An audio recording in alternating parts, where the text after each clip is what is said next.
At our engagement dinner, my fiancée smiled over her champagne glass and said, "Timothy is proof that you can outsource a personality if you stand close enough to the right woman." Everyone laughed. I did too, because that was easier than ruining the night. But while they were still clapping, I decided she would never borrow my silence again. I'm Timothy, 37, and by the time Claire and I were 3 months away from our wedding, I had gotten way too good at laughing when something hurt. We had been together almost 6 years. Long enough that her family knew how I took my coffee, long enough that my friends still had her birthday saved in their phones, long enough that we had stopped explaining ourselves as a couple because everyone just expected us to be together. I was the guy who kept spare phone chargers in the car, remembered which appetizers people hated, and tried to smooth things over before they turned into a scene. For a long time, I thought that made me steady. Claire made it sound like it made me invisible. When we first started dating, Claire's sharpness was part of what drew people to her. She was quick. She could walk into a room, read the mood in 10 seconds, and somehow become the reason people stayed longer than they planned. She remembered stories, laughed loudly, made strangers feel like they were already inside the joke. I admired it. I really did. Her teasing used to feel affectionate. If I ordered the same thing at a restaurant, she would nudge me and say, "Bold choice, babe," really keeping the server on her toes. If I left early from a party because I had an early morning, she would tell people, "Timothy is secretly 73, but I love him." I would roll my eyes. She would kiss my cheek, and nobody acted like the joke was the truth. Then the wedding got closer, and the jokes changed. It was not just that Claire teased me. It was that she started building a whole character for me, and every room we walked into got another chapter. At dinner with friends, she said, Timothy would forget to have opinions if I didn't hand him some.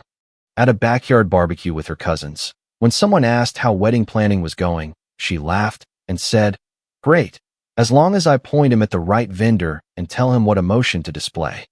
In the group chat, after I said I liked the simple gray invitations better than the gold ones, Claire wrote, "Look at Tim developing preferences. Nature is healing." People laughed. Not always loudly. Sometimes it was just a few crying laughing emojis and someone changing the subject. But it landed. Each joke made it a little easier for the next person to treat me like background furniture. I told myself I was being sensitive. I told myself wedding stress made everyone sharper. I told myself Claire loved me and just liked to laugh more than she liked caution. Then came the engagement dinner. It was supposed to be a smaller thing with both families and our closest friends. Claire had picked the restaurant and the flowers and the little place cards with our names printed in silver. Her mother, Renee, had spent half the night smiling like the seating chart itself was a personal victory. My father, Alan, sat on my left, calm as always, asking the server for more water and quietly making sure my aunt had enough room for her purse. Claire looked perfect. I remember that, which feels strange now. Her hair was pinned back, her earrings caught the light, and she had that bright, polished look she got when she knew every eye in the room was on her. When it was time for speeches, Derek kept his short and warm. Maya made a joke about how we were the only couple she knew who could argue over dishwasher loading and somehow turn it into a team-building exercise. People laughed because it sounded like us, not like an insult dressed up in a toast. Then Claire stood. She raised her champagne glass and smiled at me first, which made what came next feel even worse. "I have to say," she began, "when I met Timothy, I thought, wow, this man has the emotional range of a houseplant, but excellent credit and decent shoulders." People laughed. I smiled because the first laugh had already happened, and once people laugh, you feel like you have to prove you aren't on it. Claire kept going. "But seriously, he is the safest person I know. Not exciting safe. Like, if a beige sweater could file taxes early, that would be Timothy." More laughter. I saw Maya's smile falter. Derek looked down at his plate and adjusted his fork even though it was already straight. My father's expression did not change, but his hand stopped moving around his water glass. Then Claire delivered the line that cracked something open. "Timothy is proof you can outsource a personality if you stand close enough to the right woman." The room laughed too quickly. That was what I noticed. It was not the relaxed laughter of people hearing something funny. It was the reflexive laughter people use when they think a joke is dangerous, but the person telling it is powerful enough to decide the mood. I laughed too. I hated myself a little for it. but I laughed because it was the fastest way to survive the moment. I picked up my glass, gave Claire a small smile, and let everyone pretend this was cute. But as the laughter faded, I watched the room absorb her words. I watched people glance at me as if they were trying to figure out whether she had said something everyone already knew, but no one had been rude enough to say out loud. That was the moment I stopped hearing it as a joke. After dinner, when we got back, Claire was still glowing from the attention. She kicked off her shoes near the kitchen island and started stacking leftover favor boxes like the night had gone perfectly. I loaded a couple of plates into the dishwasher because my hands needed something to do. "I need to talk to you about the toast," I said. She looked over her shoulder. "What about it?" "I don't want to be the joke every time we're in a room together." Claire laughed under her breath like she thought I was setting up my own punchline. "Oh my God, Timothy, it was a toast." It embarrassed me. Everybody understood what I meant. I understood what you meant too. That was the problem. She stopped stacking boxes and turned around. She still had her earrings on. For some reason, I remember them more than her face. "You are taking one joke and turning it into a federal case," she said. "It wasn't one joke. It's been months of this." "Months of what?" "Me having a personality." "No. You making me smaller in public so you look bigger next to me." Her expression changed then, not into guilt, but irritation. Like I had stepped out of my assigned spot and made the lighting bad. "I am not going to apologize for being confident," she said. "Everyone knows I love you. That's why it's funny. I am not asking you to be less confident. I am asking you to stop making me smaller in public." She crossed her arms. "You are turning a joke into a character assassination because you're nervous about the wedding." That sentence stayed with me because it was so clean, so ready, like she had been waiting to use it. I did not yell. I did not threaten to leave. I told her I was serious, and she told me I was tired. Then she went upstairs, and I stayed in the kitchen until the dishwasher hummed loud enough to cover the sound of me breathing. The next morning, my phone started buzzing while I was making coffee. Our group chat was active. The one with Derek, Maya, Brianna, two of my friends, a few of Claire's friends, and a couple of people who somehow became permanent members because of wedding planning. Claire had written, "Tim is in his sensitive era because I said he's my +1 with better credit." Brianna replied, "Girl, stop. That's mean LOL." Claire wrote, "Please. He knows I'm joking. He would disappear at parties if I didn't drag him into the light." A few laughing emojis came through.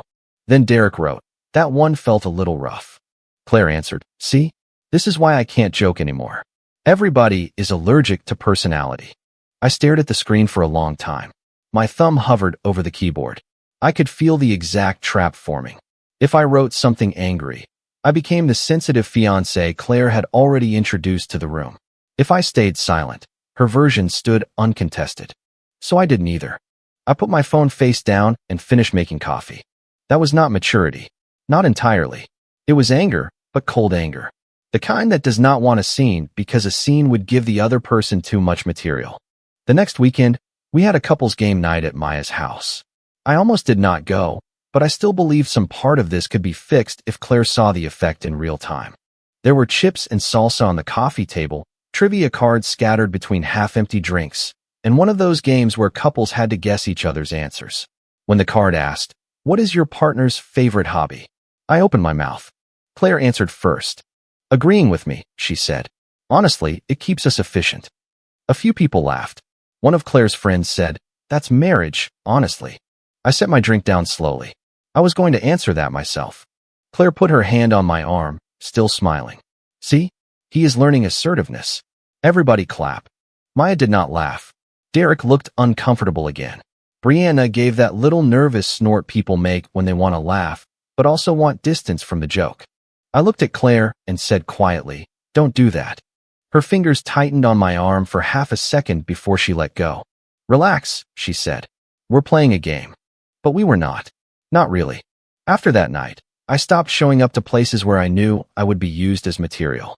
I declined a brunch invitation, then a Sunday planning lunch with Claire's friends, then a barbecue at Renee's house where Claire had already joked in the chat that I would be present if someone remembered to charge him. Claire noticed after the second decline. "Seriously?" she texted. "I am not attending if I am going to be treated as material," I wrote back.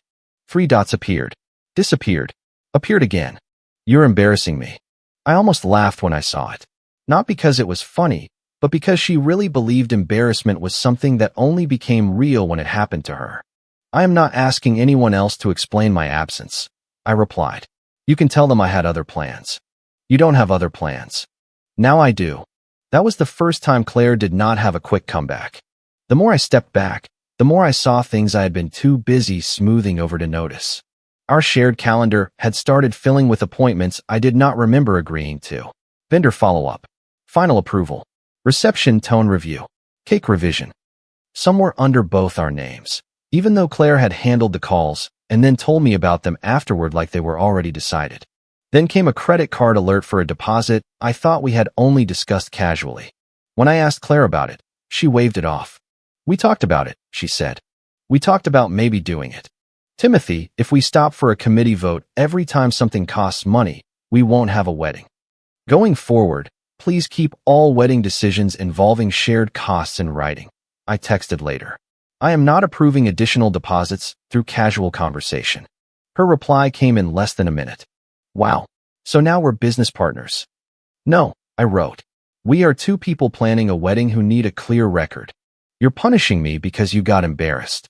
I am protecting myself because you will not acknowledge what happened. That message sat unread for 2 hours. Then she came downstairs, sweet as frosting, and asked if I wanted a split takeout. That was Claire's rhythm. Sharp, then sweet. Publicly charming, privately dismissive. She could make you feel unreasonable for reacting to the first part because she delivered the second part so smoothly. A few nights later, I used our shared tablet to check the seating chart because my father had asked whether he would be near the speakers. The tablet was not hidden. We both used it for wedding notes, vendor emails, recipes, random lists. No passwords, no sneaking. I opened the Notes app and saw a folder labeled Wedding Flow. Inside were lists that made my stomach sink in a slow, quiet way. Keep Tim's toast short. No couple trivia that makes him look too serious. Reception tone. Claire brings Tim out of his shell. Make sure officiant doesn't overdo the steady thing. People already know. Avoid letting Tim explain vendor choices. He gets too practical and kills momentum. I sat there at the kitchen table with the tablet glowing in front of me, listening to the refrigerator kick on. None of it was dramatic enough to wave around and say, look, here is proof my fiancé does not respect me. But all of it pointed in the same direction. This was not just a wedding plan. It was a script for who I was allowed to be. I took screenshots of the notes because they were on a shared device for a shared event, and then I put the tablet back where I found it. I did not confront her that night. I knew what would happen. She would say I was snooping. She would say I misunderstood. She would say this was normal planning language and I was trying to turn everything ugly. So I waited. That sounds passive, but it did not feel passive. It felt like standing very still while a loose wire sparked in front of me, waiting to see whether it would burn itself out or catch the curtains. My father noticed before I told him everything. We met for breakfast one morning, just the two of us. He had the same eggs he always ordered and pushed the little cup of jelly toward me because he never used it and always forgot I did not either. You look tired, he said. Wedding stuff. He nodded once. Wedding stuff or marriage stuff? That was my father. He did not waste words, which made the words he did use harder to dodge. I told him some of it. Not the screenshots yet, not the full humiliation. Just the jokes, the way Claire talked about me, the way every objection seemed to become proof that I was insecure. He listened without interrupting. When I finished, he stirred his coffee even though there was nothing in it. Leaving with dignity is not the same thing as losing, he said. I looked out the window because if I looked at him, I knew my face would betray more than I wanted it to. I'm not sure I'm leaving. I didn't say you were. I said don't confuse endurance with loyalty. I carried that sentence around for days. Then Derek sent the screenshots. It was late, almost midnight. Claire was upstairs, and I was on the couch pretending to watch a show I had not followed for 3 episodes. My phone buzzed. Derek, are you awake? I typed, yeah. He took almost a full minute to answer. I watched the typing dots start and stop 4 times. Then he wrote, I should have pushed back earlier. You need to see this before you marry her. 4 screenshots came through. They were from a planning side chat I was not in. Derek explained that Brianna had forwarded them to him after Claire started venting about me backing out of events. Brianna had asked him whether she was crazy for thinking this was getting mean. Derek said he had sat on them for 2 days because he felt guilty for laughing along before. The first screenshot was Claire complaining about me skipping the barbecue.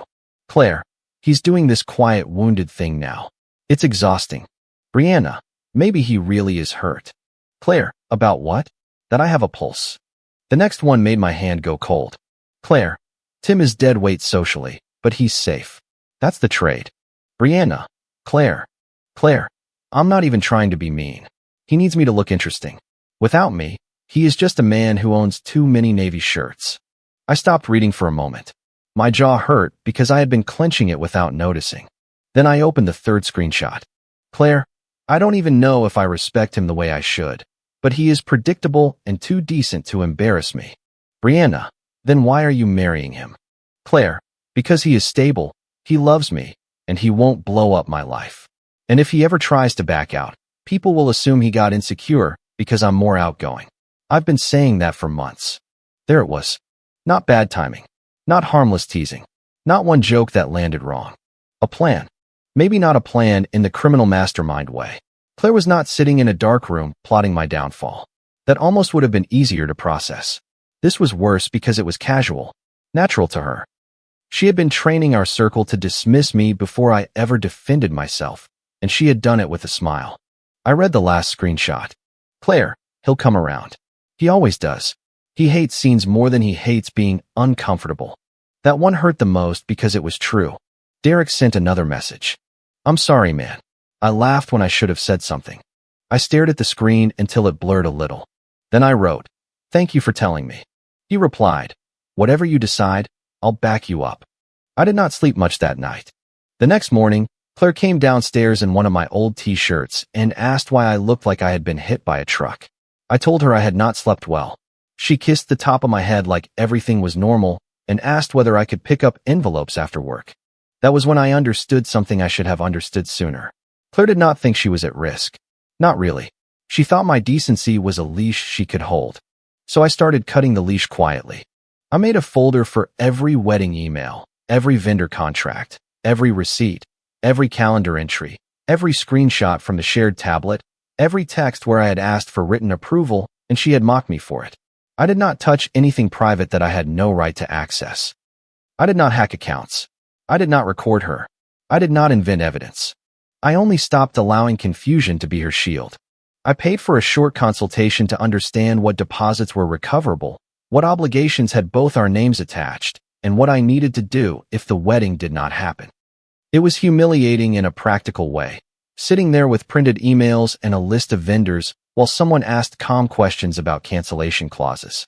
But it was also the first time in weeks I felt like the floor was under me. I was not building a case to punish her. I was building a door I could actually walk through. I separated my personal accounts from anything that did not absolutely need to be shared. I paused payments where I could. I emailed vendors with simple, boring sentences. Please confirm no additional changes or deposits are approved without written confirmation from both parties. Please send all contract updates to both email addresses. Please place this item on hold until further notice. Boring sentences are underrated. They do not give anyone a handle to grab.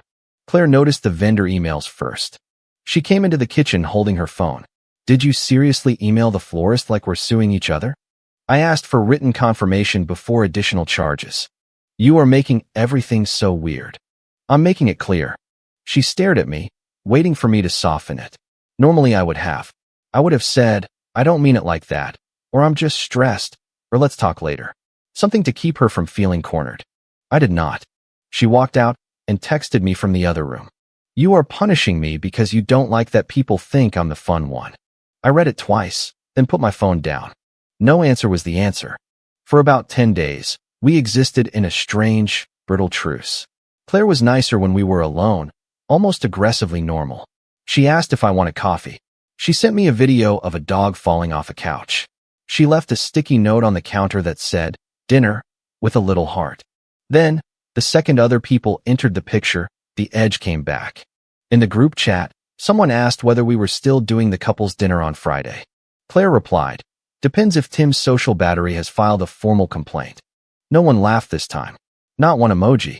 5 minutes later, she texted me privately. Can you please come to dinner Friday and not make this a thing? I wrote, what thing? People are asking why you're not around. What have you told them? That you're busy. But it's obvious. Obvious that I stopped attending events where I am the punchline. She did not answer for a while. Then, can you just act normal for one night? I looked at that message for a long time. There it was again. Not, can we talk? Not, I hurt you. Not, I want to fix this. Act normal. Meaning perform. I typed, I will come. I will not pretend. She replied almost instantly.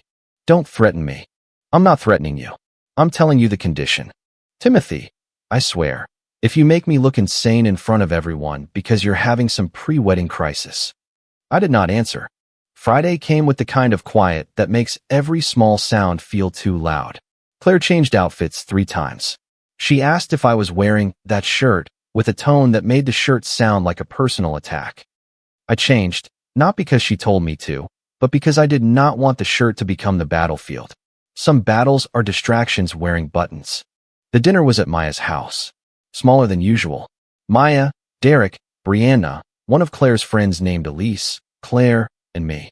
The table was set with candles that made everyone look softer than they felt.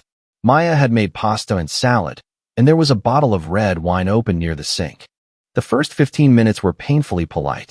Derek asked about a movie. Brianna complimented Maya's curtains. Elise talked too much about a coworker none of us knew. Claire kept touching my arm in little public ways, like she was trying to prove I was still reachable. Then Maya asked, carefully, so how are wedding things? Claire smiled too brightly. Better now that Timothy remembered he belongs next to me. There it was. Small enough to deny. Sharp enough to bleed. A month earlier, I would have laughed. 2 weeks earlier, I might have stared at my plate and let someone change the subject. This time, I set my glass down. The sound was not loud, but it cut through the room. I'm not here because I belong next to you, I said. I'm here because you asked me to protect an image you keep destroying in private. Claire's smile froze. Don't make it weird, she said, with a little laugh that was meant to tell everyone I was overreacting. I looked at her, then at the table. What's weird is calling your fiancé dead weight, then asking him to smile beside you so nobody notices the relationship is already cracking. The room went completely quiet. Not movie quiet. Real quiet. The kind where you hear someone swallow and the air conditioner click on. Claire's face changed color. What are you talking about? She said. I'm talking about the messages. Private messages? Her voice went higher. Are you seriously airing private conversations at dinner? You made my humiliation public for months, I said. I only answered after you asked me to keep performing. She looked around the table, searching for the first person willing to rescue her. Brianna stared at her plate. Maya's eyes were shiny, but she did not speak. Derek did. Timothy isn't making it up, he said quietly. Claire turned on him. Excuse me. Derek sat back, pale but steady. I saw the messages. Brianna whispered, Claire, don't. Claire's mouth opened, then closed. For once, she did not have the room in her hand. I did not read the messages out loud. I did not pass my phone around like evidence at a trial. I had wanted to, in the ugliest part of myself. I had imagined the satisfaction of watching her hear her own words repeated in front of the people she had performed for. But standing there in the silence, I realized I did not need to tear her down. I only needed to stop holding her up. So I kept my voice even. I am not continuing the wedding while I am being publicly belittled, privately dismissed, and then used as a prop to keep your reputation intact. Claire pushed her chair back. You're humiliating me. No, I said. You're feeling what I kept absorbing so you wouldn't have to. Elise said, very softly. Maybe we should take a minute. Claire pointed at me. You planned this. I prepared for it, I said. There's a difference. That was the closest I came to sounding cruel, and even then I regretted the sharpness as soon as it left my mouth. Not because it was untrue, but because I did not want to become someone who enjoyed the wound. I stood up. Maya, thank you for dinner. I'm sorry this happened here. Maya shook her head. I'm sorry too. She was not apologizing for the dinner. Claire followed me outside before I made it to the car. The porch light flickered above us. I remember that because my brain grabbed onto stupid details to keep from grabbing onto the fact that my engagement was ending in a driveway. How could you do that to me? She said. How could I tell people the truth? You made me look insane. I made you look accountable. That's not the same thing. She folded her arms, And for a second, I saw the woman from the kitchen after the engagement dinner, earrings flashing, confidence still warm on her skin. "This is because of one stupid toast," she said. No, I did not cancel a wedding over a joke. I canceled it because the joke became the relationship. Her eyes filled with tears then. I had seen Claire cry before, but never without an audience she trusted. It made me sad. Not enough to move backward, but enough to remind me that ending something still hurts even when it is right. "So that's it?" she asked. "Yes." "After 6 years?" "After 6 years of loving you enough to protect you from embarrassment," I said, "and months of realizing you counted on that more than you respected me." She looked away first. I drove home alone. The fallout started before I got inside. Renee called 3 times. Then Claire's aunt texted, "I don't know what happened tonight, but ending things this close to the wedding is cruel."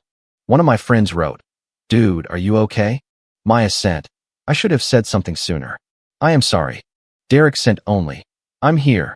I did not answer most of them that night. I took off my shoes, sat on the edge of the bed, and looked at the framed photo from our engagement shoot on the dresser. Claire had loved that picture because she looked like the center of a magazine spread. I had liked it because I thought we looked happy. Both things had been true in different ways. The next morning, I sent Claire one message. "The wedding is off. I will begin canceling or separating what I can under the contracts. Please communicate about shared obligations by email.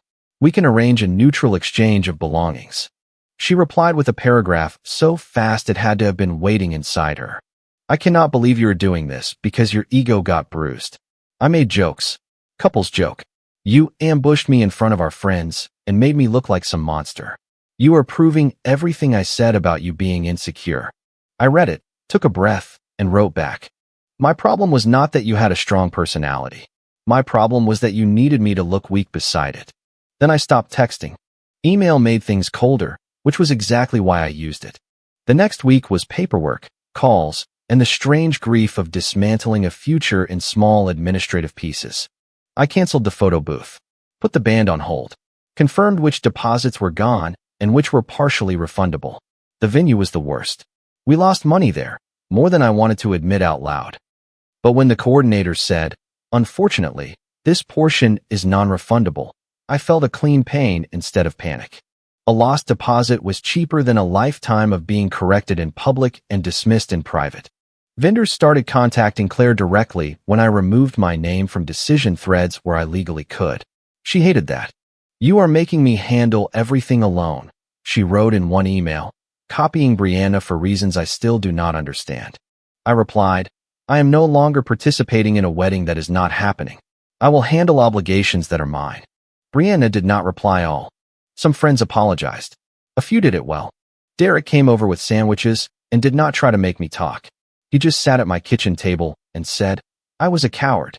I laughed because it was easier than making the room awkward. "I'm sorry." I believed him. Maya called and cried. She said she had noticed the pattern but kept convincing herself it was not her relationship and not her place. I told her I appreciated the apology. I did not tell her it erased everything, because it did not. But it mattered. Other apologies were less clean. "I hope you know I never thought you were actually boring," one person texted, which was the kind of apology that somehow leaves mud on the floor. A couple of people disappeared completely. That hurt less than I expected. Maybe because by then I understood that some friendships are really just seating arrangements that survive too long. Claire tried a few different versions of the story. At first, I was insecure. Then I was cold. Then I was punishing her for being outgoing. Then I had aired private business because I could not handle normal relationship conflict. When people asked me what happened, I used the same explanation every time. I ended the engagement because Claire repeatedly humiliated me in public, privately admitted she did not respect me, and expected me to keep smiling so the wedding image stayed intact. If they accepted that, fine. If they pushed because Claire had given them some dramatic version where I snapped out of nowhere, I showed only what I needed to show. Not every message. Not every note. Just enough proof to make lying harder than silence. Renee was the final person to try to pull me back into the performance. She asked to meet at a quiet cafe. I agreed because I had known her for almost 6 years, and despite everything, she had been kind to me in ways that were real. She remembered my father's birthday. She sent soup when I got sick. She also cared deeply about appearances, and those two truths sat across from me in the same woman. She arrived with perfect hair and tired eyes. "Timothy," she said, "I know things got emotional. They got honest." Her mouth tightened. "The wedding is very close. People are confused. Deposits have been paid. Family has made plans." "I know. Claire says you embarrassed her in front of everyone." I looked at my coffee. I had not touched it. Claire embarrassed me in front of everyone for months. I asked her to stop. She turned that into a story about me being insecure. Renee sighed. She has always been bold. Sometimes she talks before she thinks. This was not talking before thinking. She loves you. That one landed somewhere tender, because I did think Claire loved me in the way she understood love. I just no longer believed her love included respect.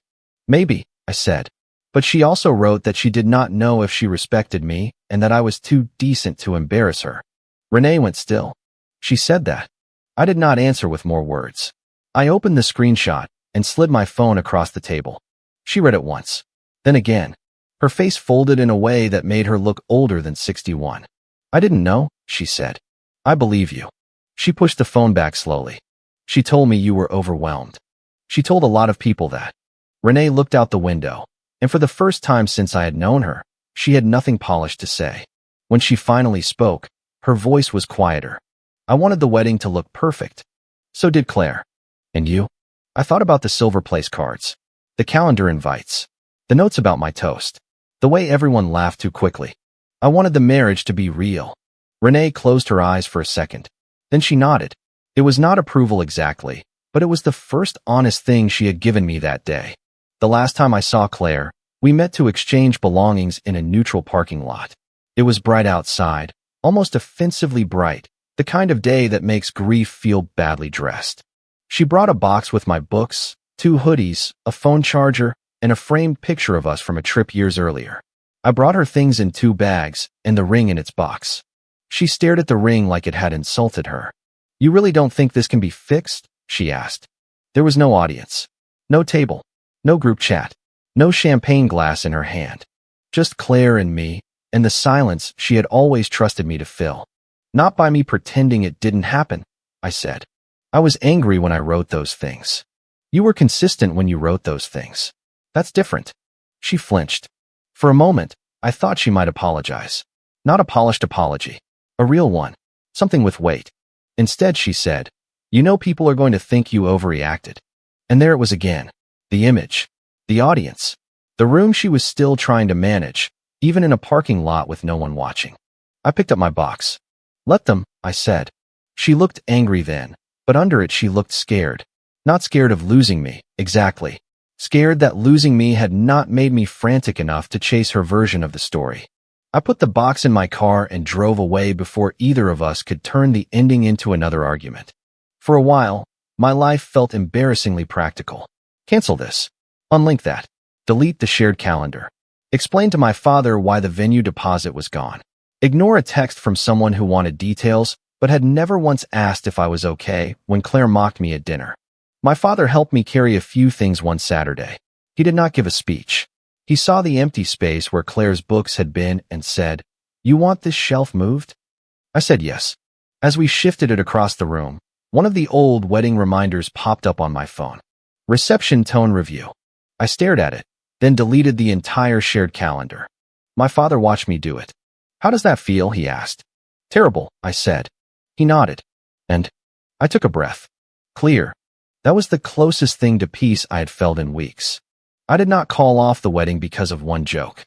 I did not call it off because Claire was more outgoing than me, or because I could not handle a woman with a strong personality. Strong was never the problem. I admired strong. I loved strong. The problem was that Claire needed me to look small so she could feel large. She wanted a husband steady enough to carry the weight of her image, decent enough not to expose the cost, and quiet enough to let everyone mistake humiliation for chemistry. For years, I had thought keeping the peace meant protecting the relationship. But peace that depends on one person swallowing disrespect is not peace. It is just a nicer word for silence. Claire lost the image she tried so hard to control. The woman who wanted everyone to see me as a man with no identity had to explain why the man with no identity was the only one calm enough to tell the truth without tearing her down. I lost money. I lost plans. I lost people I had mistaken for friends because they were always sitting close by. I lost the future I had been rehearsing in my head for almost 6 years. But I also stopped laughing when something hurt just to make the room easier for everyone else. My silence had been mistaken for permission. Leaving was the first answer she could not rewrite. If you like the stories, don't forget to leave a comment and support the channel by subscribing. See you in the upcoming stories.